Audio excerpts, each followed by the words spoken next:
Quantidade abissal de dinheiro sendo jogado no lixo. Deputado, segurança pública, o senhor avalia que é o principal problema do Estado? Eu acho que é um dos principais problemas, mas o que me entristece é ver que o Estado de São Paulo, primeiro que ele caminha sozinho independentemente de governo, o mais produtivo do país, mas ele poderia ser muito mais do que ele é hoje, né? Você vê uma quantidade abissal de dinheiro sendo jogado no lixo, e essa é uma das críticas também que eu tenho ao governo Tarcísio, com super salário de juiz, de promotor e daqueles que trabalham nas carreiras jurídicas do Poder Executivo, né? O governo Tarcísio sempre fez a sua base votar a favor desses privilégios. Ele nunca falou contra, ele sempre fez votações secretas, né, rapidamente dentro da Assembleia e nunca fez nenhum enfrentamento. Eu farei questão de fazer um enfrentamento a qualquer corporação que queira receber o dinheiro do pagador de impostos, que é o dinheiro do mais pobre, porque a nossa tributação é concentrada no consumo, né? Então proporcionalmente o mais pobre paga mais imposto no Brasil. Eu me nego a mandar mais um centavo sequer desse trabalhador para quem já recebe 46 mil reais, né? Então eu tenho uma frustração muito grande de saber que o nosso Estado não precisaria só ser o mais rico do país, ele poderia ser um dos mais ricos do mundo, e esse potencial nunca foi explorado. Nós estamos lidando aqui em São Paulo com greve nas universidades. E saiu uma notícia essa semana que universidades motivadas pela falta de recursos caíram no ranking das melhores do mundo, e as brasileiras, estaduais, paulistas eram bem conceituadas. Quero saber qual é a sua proposta. O senhor vai diminuir ainda mais recursos de universidade pública ou vai fortalecer a pesquisa e o trabalho acadêmico?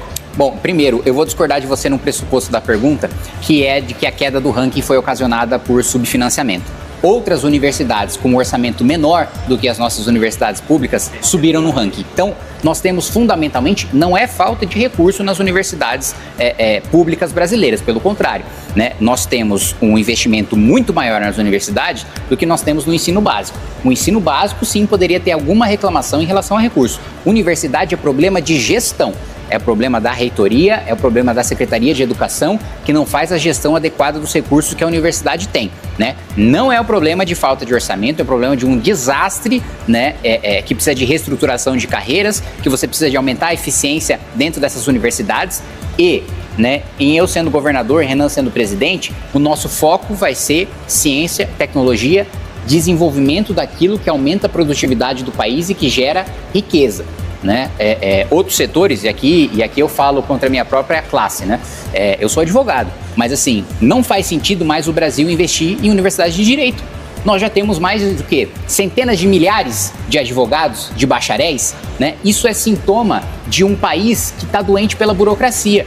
Você precisar de tanto advogado é porque você tem leis tão confusas, tão complexas e uma insegurança jurídica tão grande que você precisa de um monte de gente sendo advogado para atuar num país. Um bom país, um país bem sucedido, ele tem programadores, ele tem engenheiros, ele trabalha em agregar mais valor no seu serviço e na sua indústria, ele não tem um monte de advogado. Então, nós precisamos focar os recursos públicos das universidades naquilo que gera retorno a longo prazo, naquilo que é o investimento que a iniciativa privada não faz, porque é muito intensivo em capital, precisa de muito dinheiro para você investir em infraestrutura, para você investir em ciência e tecnologia. Infraestrutura, você precisa de muito dinheiro e demora muito tempo para você ter retorno. Daí a necessidade de investimento público, né? Porque o Estado está preocupado com o interesse público, não com o lucro que a iniciativa privada legitimamente tem essa preocupação. Ciência e tecnologia, a mesma coisa. Das pesquisas que o Estado vai financiar, 99% vai dar errado. Mas o 1% que dá certo traz um retorno gigantesco para o país e a gente já teve 2 experiências muito bem sucedidas. Aliás, eu vou colocar 3 experiências muito bem sucedidas que o Brasil já teve, uma delas especialmente no estado de São Paulo. Primeiro, a medicina da USP, né, que é referência, né, para o mundo inteiro, ao atendimento de média e alta complexidade, os equipamentos, né, o nível de especialidade dos seus formados é referência. Né? Outro ponto, a pesquisa agropecuária, né, a Embrapa também, nosso agro é uma referência para o país. E é importante as pessoas não caírem daquele mito de que nós fomos abençoados com uma terra que é produtiva. Nós não fomos abençoados com uma terra que é produtiva. A gente teve que aprender do zero como fazer agricultura num país tropical, né? A gente não teve a oportunidade de aprender com europeus como se faz agricultura, porque o clima é diferente, a gente teve que se virar aqui, né? Então, nós somos, de fato, nós estamos na ponta de... Não é só, tem um monte de terra e você planta um monte de coisa, dá, e por isso que o Brasil exporta. Não, o Brasil exporta e produz muito porque tem muita tecnologia.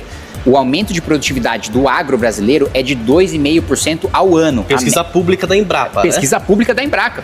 Eu estou falando de investimento público, né? Acabei de falar para você que o investimento privado ele é intensivo em capital, muito arriscado e demora para dar retorno. Por isso que tem que ser dinheiro público. E é por isso que precisa ter ajuste nas contas públicas. Porque hoje o orçamento tem muito gasto obrigatório e pouco espaço discricionário. O investimento é feito com espaço discricionário, porque os gastos obrigatórios você precisa gastar no dia a dia e não dá retorno no longo prazo. Por isso que é importante ajustar as contas públicas, para você ter o retorno do investimento público. Da mesma maneira, outro exemplo, aviação civil, né, com o ITA, com a Embraer. Outra iniciativa de investimento estatal e pesado principalmente em formação de capital humano. A gente trouxe professor do MIT, a gente trouxe professores brilhantes do mundo inteiro para fazer a fundação do ITA, para formar um capital humano de altíssima qualidade, e esse capital humano de altíssima qualidade faz com que a gente seja referência em aviação civil no mundo inteiro. Aliás, curiosidade, dentre as sugestões de tarifa de 25% do relatório americano, uma exceção é justamente a aviação civil. Exato. Bom, deputado, para a gente encerrar, uma pergunta. Eu sei que ainda está muito cedo, ainda estamos na pré-campanha, mas se o senhor for eleito, qual é a primeira medida, de forma objetiva, que o senhor vai tomar à frente do governo do estado de São Paulo? A primeira medida é colocar uma rota para retomar cada centímetro de território que estiver dominado pelo primeiro comando da capital.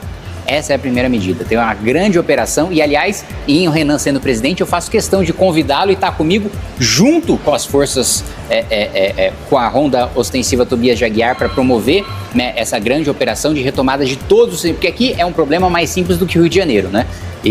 Para você, no primeiro mês de governo, não tem nenhum centímetro de território dominado pelo primeiro comando da capital por qualquer outra facção criminosa. E outra medida fundamental, acabar com todos os supersalários, mandar para a Assembleia Legislativa um projeto de reforma administrativa em que ninguém recebe acima do teto e que as carreiras começam com um piso muito menor para ser compatível com a iniciativa privada. Hoje, um servidor público estadual, há exceções, obviamente, mas a regra, a média, é receber 40% mais do que se recebe na iniciativa privada. Isso precisa estar compatível. O servidor que menos recebe e que precisa ter mais salário para estar em nível de competitividade com a iniciativa privada é o municipal, que recebe 5% menos. As únicas carreiras, né, que, em regra, óbvio, há exceções em todos os níveis, mas que tem um nível salarial abaixo do na iniciativa privada é o municipal. O estado tem mais, o federal nem se fala, praticamente o dobro. Tá bom? Tá bom? Finalizamos. Ó, parece que já ouvi essa história, né? Rota na rua. Rota na rua. Rota na rua, acho que não é novo, esse não, discurso. Mas a gente tem a prática para justificar. Seja bem-vindo, isso aí. Obrigada, deputado. Sérgio. Vamos lá.